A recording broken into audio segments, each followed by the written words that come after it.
If you're regularly collaborating with another Final Cut Pro editor on the same project, then you'll need Captionator on both computers. But if you only occasionally collaborate on projects, there's a simple way where only the original editor needs to have Captionator installed and still allow the remote editors the ability to view and edit the project. This is the 5th video in the Captionator workflow series, and you'll see the secrets of collaboration when using Captionator. My name's Bruce, and if we've met before, welcome back.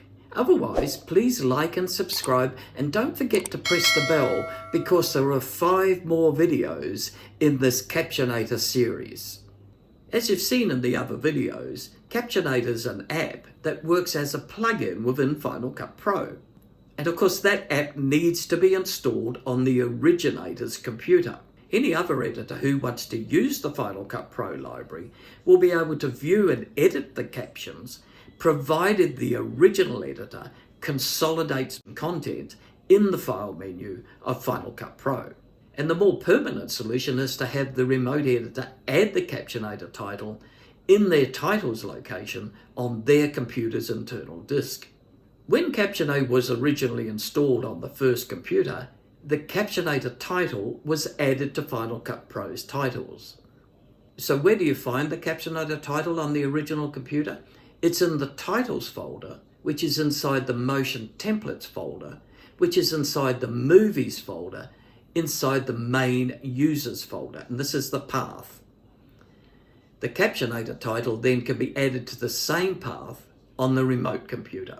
There are 5 more videos in this series that will show you workflows on how Captionator will enhance your videos. The first video is the overview. The second is to add captions quickly and automatically. The third will show you short and punchy captions that will be a boom for Facebook, Instagram and TikTok. The fourth will show you how to use captions in longer videos. That's interviews and tutorials, and it'll also show you how to use closed captions. And the 6th is about improving your SEO by being able to take the text that Captionator has created and put it into your descriptions on your web page or into your descriptions on a YouTube or social media. And I'd like to point out that none of these videos were sponsored by Captionator, but they did provide an evaluation copy.